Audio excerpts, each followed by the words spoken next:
Hello everyone. आज हम assistant secretary head assistant का क्वेश्चन पेपर डिस्कस करेंगे, जिसमें हम सिर्फ जीके की सेक्शन को लेंगे और आपने क्या करना है, वीडियो को लास्ट तक देखना है और आपको थोड़ा आइडिया हो जाएगा कि जेकेएसएसबी किस तरह के क्वेश्चन डालती है। ठीक है, हम सिर्फ जनरल नॉलेज वही सेक्शन डिस्कस करेंगे। क्वेश्चन नंबर 1 है हमारे पास, when was the goods and services tax GST implemented in Jammu and Kashmir. Goods and services tax GST कब इम्प्लीमेंट होता है जम्मू एंड कश्मीर में? जुलाई 8 2017 को। क्वेश्चन नंबर 2 है हमारे पास, विच डिपार्टमेंट और which ministry is responsible for the functioning of Pratyush India's high performance computer HPC system. Pratyush India's high performance computer system के लिए कौन सी मिनिस्ट्री रिस्पॉन्सिबल है? कौन सी मिनिस्ट्री रिस्पॉन्सिबल है? Ministry of earth science. Question number 3 है हमारे पास, हमें पोर्ट्स दिए हुए हैं और हमें स्टेट्स दी हुई हैं। अब हमें बताना है कौन सा पोर्ट कौन सी स्टेट में है। ठीक है, पहला हमारे पास मुर्मुगांव पोर्ट कहाँ पर है? गोवा में। ठीक है, मुर्मुगांव पोर्ट गोवा में है। जवाहरलाल नेहरू पोर्ट महाराष्ट्र में है। कमर राजार पोर्ट कहाँ पर है? तमिलनाडु में। कमराजर पोर्ट कहाँ पर है? तमिलनाडु में। क्वेश्चन नंबर 4 है हमारे पास, when did the union cabinet approve the one nation one subscription scheme with an aim to provide nationwide access to scholarly research articles and journals publication। कब यूनियन कैबिनेट अप्रूव करता है one nation one subscription scheme को? ठीक है, जिसका M क्या था कि हम नेशन वाइड का क्या प्रोवाइड करेंगे? स्कॉलररी रिसर्च आर्टिकल्स प्रोवाइड करेंगे और जर्नल्स पब्लिशंस प्रोवाइड करेंगे नवंबर 2024 को। क्वेश्चन नंबर 5 है हमारे पास, when was the primary objective of the second amendment of Indian constitution. Second amendment Indian constitution का प्राइमरी ऑब्जेक्टिव क्या था? हाँ, क्या करना है? Remove the upper population limit for a parliamentary constituency. ठीक है, अपर पॉपुलेशन लिमिट को रिमूव करना है पार्लियामेंट्री कॉन्स्टिट्यूंसी के लिए। इसका हमारे पास सी ऑप्शन करेक्ट है। क्वेश्चन नंबर 6 है हमारे पास, which ancient kingdom of Kashmir was known for its Buddhist heritage. कौन सी एंशियंट किंगडम कश्मीर की जानी जाती है बुद्धिस्ट हेरिटेज के लिए? वो है गंधारा। ठीक है, option number A. Question number 7 है हमारे पास, who was the chairman of 15th finance commission of India which was constituted in 2017। कौन चेयरमैन था 15th फाइनेंस कमीशन इंडिया में, जो कब बनी? 2017 में। NK सिंह। ठीक है, option A is correct. Which section of Jammu and Kashmir reorganisation act 2019 abolished legislative council of the existing state of Jammu and Kashmir. किस सेक्शन में Jammu and Kashmir reorganisation act 2019 abolish कर दिया लेजिस्लेटिव काउंसिल? ठीक है, for of the existing state. Section 57 deal with abolition of legislative council. Question number 9 है हमारे पास, हमें assertion दी है, हमें रीजन दिया है। ठीक है, हमें बताना है कौन सी ठीक है। The Jammu and Kashmir reorganisation act 2019 led to the bifurcation of the state into two union territories. It was implemented to reclaim Pakistan occupied Kashmir। देखो, Jammu and Kashmir reorganisation act 2019 led to the bifurcation होती है हमारी दो यूनियन टेरिटरीज। ठीक है, ये statement तो ठीक है कि दो में हमारी जम्मू एंड कश्मीर क्या होती है? बाइफर्केट हो जाती है, लेकिन क्या इसका ये मकसद था कि हमने POK को रिक्लाइम करना है? नहीं, इसका ये मकसद तो हरगिज नहीं था। ठीक है, इसलिए हमारे पास क्या हुआ? असर्शन ठीक है, रीजन गलत है। ठीक है, क्वेश्चन नंबर 10 है हमारे पास, match the following wars with your corresponding periods. First Anglo Maratha war कब हुई? सेकंड सिख वार कब हुई? थर्ड मैसूर वार कब हुई? फर्स्ट एंग्लो मराठा वार कब होती है? 1775 से लेकर 1782। सेकंड सिख वार कब हुई? 1848 से 1849। थर्ड मैसूर वार कब हुई? 1790 से 1792। क्वेश्चन नंबर 11 है हमारे पास, हमें नेशनल पार्क दिए गए हैं। कौन से national park Jammu and Kashmir में लोकेटेड हैं? Which of the following national parks are located in Jammu and Kashmir? Dachigam national park, yes, located in Jammu and Kashmir. Kishtwar high altitude national park Jammu and Kashmir में है। काजीरंगा नेशनल पार्क असम में है। ठीक है, क्वेश्चन नंबर 12 है हमारे पास, हिस्टोरिकल ट्रीटीज़ हैं और आउटकम्स उनके क्या आए वो बताने हैं।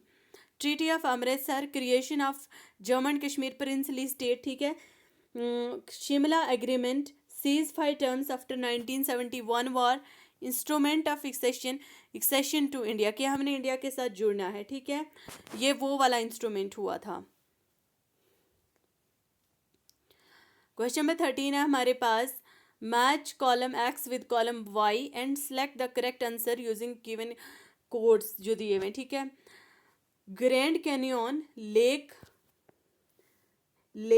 विनपेग, SMTP, हमें बताना है क्या है। पहले का आता है हमारे पास तीसरा, grand canyon USA, lake Winnipeg कहाँ पर है, दूसरे का आता है कनाडा, SMTP ये कहाँ पर है, न्यूजीलैंड। ठीक है, अच्छा, which operation was launch to regain control of Kargil during 1999 war, कौन सा करगिल में कौन सा वॉर हुआ था ना 1999, तब उस टाइम पे कोई ऑपरेशन लॉन्च हुआ था, उसका नाम बताना है। Operation Vijay.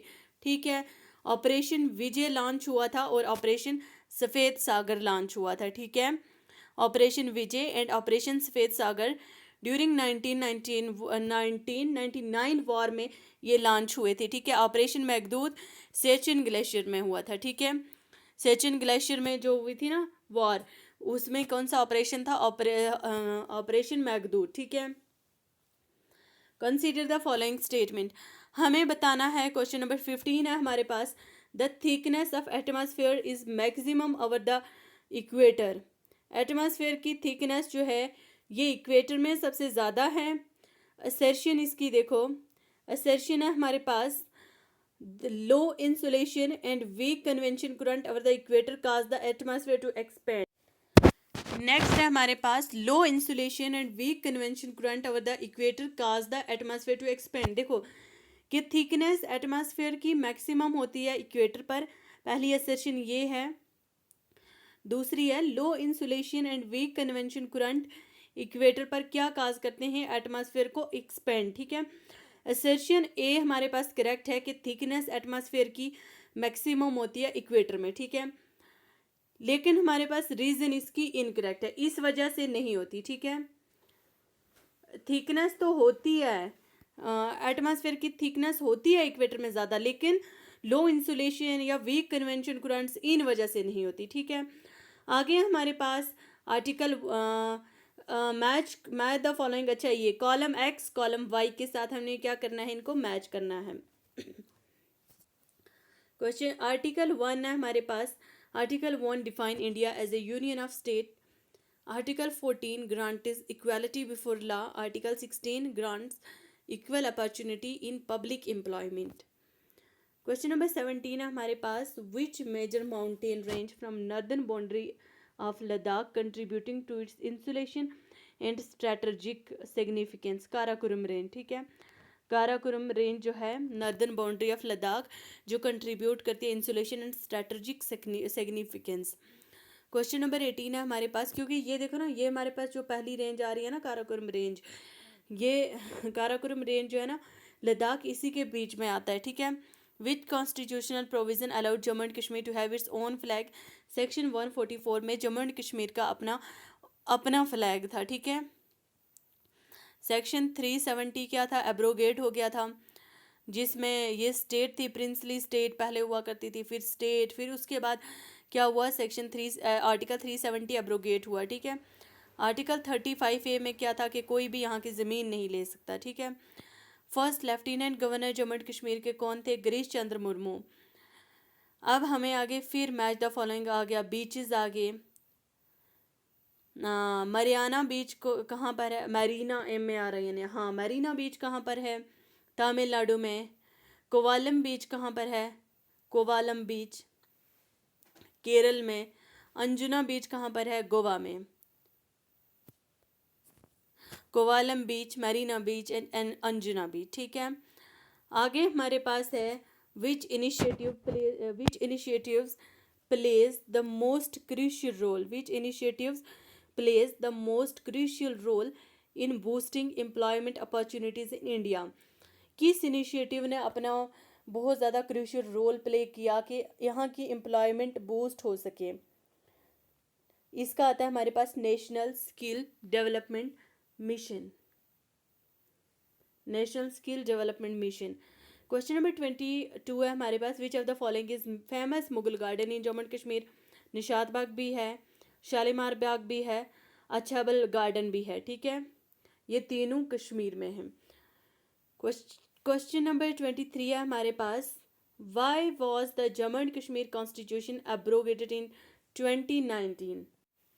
Jammu and Kashmir का कॉन्स्टिट्यूशन एब्रोगेट क्यों हुआ 2019 में? देखो, to integrate the state more fully into India, ये तो ठीक है। To eliminate ambiguities about residency rights, ये भी ठीक है। To enable economic reforms in the region, ये तीनों स्टेटमेंट ठीक हैं। क्वेश्चन नंबर 24 है हमारे पास, व्हेन वर द स्वदेशी and boycott method of struggle first adopt in India? स्वदेशी एंड बायकॉट कब हुआ था? 1905 बंगाल पार्टीशन में स्वदेशी एंड बायकॉट मेथड पहली दफ़ा इंडिया में अडॉप्ट हुए थे, ठीक है। क्वेश्चन नंबर 25 है हमारे पास, what is the name of channel launched by union minister Dharmendra Pradhan for Indian sign language? PM विद्यादत्त चैनल, पीएम विद्यादत्त चैनल, ठीक है।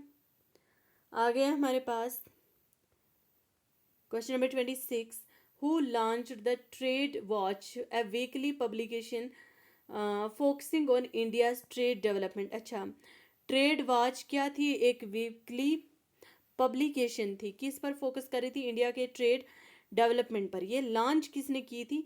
नीति आयोग ने, ठीक है। क्वेश्चन नंबर 27 है हमारे पास, 1965 war between India and Pakistan ended with the signing of which agreement? तब ताशकंद डिक्लेरेशन हुआ था। 1965 की वार हुई थी इंडिया और पाकिस्तान के बीच में, ठीक है। उस टाइम पे कौन सी ट्रीटी, मतलब एक एग्रीमेंट साइन हुआ था? ताशकंद डिक्लेरेशन, ठीक है। क्वेश्चन नंबर 28 है हमारे पास, which constitutional amendment replace the position of Sadr Riyasat with the title of governor of Jammu and Kashmir? 6th amendment act 1965। पहले क्या होता था, मतलब पहले सदर रियासत होता था, फिर उसके बाद गवर्नर वर्ड आया, ठीक है। अब हमारे पास क्वेश्चन नंबर 29, फोक डांसेस बताने हैं, आंध्र प्रदेश का, गुजरात का, केरला का। अच्छा, ये तीनों ही हैं, आंध्र प्रदेश लंबेडी, गुजरात बहवनी, केरला कथकली, ठीक है। क्वेश्चन नंबर 30 है हमारे पास, the art of pashmina weaving in Kashmir is an example of which type of cultural expression? Art of pashmina weaving, pashmina बुनने का आर्ट जो कश्मीर में होता है ना, वो कौन सी टाइप का कल्चरल एक्सप्रेशन है? वो है हैंडीक्राफ्ट, ठीक है।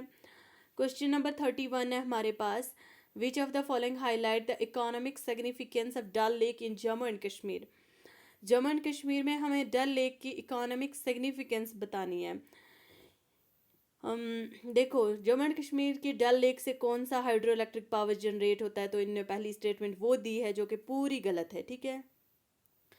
सी में इन्होंने बोला, the lake functions mainly as an irrigation source for agriculture activities. अच्छा, एग्रीकल्चरल एक्टिविटीज़ के लिए इन्होंने बोला, ये भी ठीक है। हम क्या वहाँ डल लेक में जाके ये राइस वगैरह, वीट वगैरह, गंदम शंदम ये उगाते हैं, एग्रीकल्चरल एक्टिविटीज़ करते हैं? नहीं, तो फिशिंग राइडर्स वगैरह वो इकोनॉमिक एक्टिविटीज़ करते हैं, ठीक है। It is major hub for commercial fishing and aquaculture in union territory, ठीक है। मेजर हब है, कमर्शियल फिशिंग होती है, ये सब कुछ नहीं भाई, ये नहीं होता। ना ही ये है कि हम वहाँ पर जाके धान लगाते हैं, ठीक है, एग्रीकल्चरल एक्टिविटीज़ करते हैं। इसका ऑप्शन नंबर बी है, it is renewed for tourism, host boat, shikara ride, contributing significantly to the local economy. Question number 32 है हमारे पास, after the reorganisation in 2019 how many districts are there in Jammu and Kashmir? Reorganisation के time पे Jammu and Kashmir में कितनी district थी? 20। Question number 33 है हमारे पास, who among the following will aid and advise the lieutenant governor of Jammu and Kashmir no matter that the assembly has power to legislate the council of minister. Question number 33 है हमारे पास, 34 है हमारे पास, which article of Jammu and Kashmir constitution before 2019 define the relationship between state and UT. ठीक है, article 3 relationship बताता है स्टेट और union of India, state and union of India. Article 3। Article 1 क्या बताता है? India that is Bharat shall be a union of state. 35 in accordance with the Jammu and Kashmir Reorganization Act 2019 how many women can be nominated by the Lieutenant Governor of the Legislative Assembly। अच्छा, 2019 में कितनी women nominate कर सकता है lieutenant governor Jammu legislative assembly of Jammu and Kashmir का? 2। Consider the following statement about project Himank Himank, project Himank. ठीक है, it is responsible for the construction of road in Jammu and Kashmir. ठीक है, ये आगे हमारी इंग्लिश सेशन स्टार्ट हो जाती है। ये थे हमारे इंपॉर्टेंट MCQs। अब इनमें से आपने कुछ थोड़ा ये अंदाज़ा लगाया होगा कि सबसे ज़्यादा इम्पॉर्टेंट मतलब पूछा क्या गया है। सबसे ज़्यादा पूछी गई है हिस्ट्री। ठीक है, सबसे ज़्यादा पूछी गई है हिस्ट्री 1965 वाली। ठीक है, 1947 से लेकर एग्रीमेंट कब हुआ उसका बताओ, 65 की जो वार हुई इंडिया पाकिस्तान की उसमें क्या हुआ उसका बताओ। ठीक है, ये क्वेश्चन यहाँ से पूछे गए थे 1965 के और 1947 के इर्द गिर्द वाले। ठीक है, तो और क्या, और बाकी जनरल क्वेश्चन थे, जियोग्राफी ऑफ इंडिया पर थे। ठीक है, पोर्ट्स के बारे में बताना, पॉलिटी पर 1-2 क्वेश्चन थे, और कौन से थे? रीऑर्गेनाइजेशन एक्ट पर थे। ठीक है, वीडियो अच्छी लगी हो तो शेयर करना ना भूलिएगा एंड लाइक तो लाजमी बनता है। ठीक है, थैंक यू सो मच।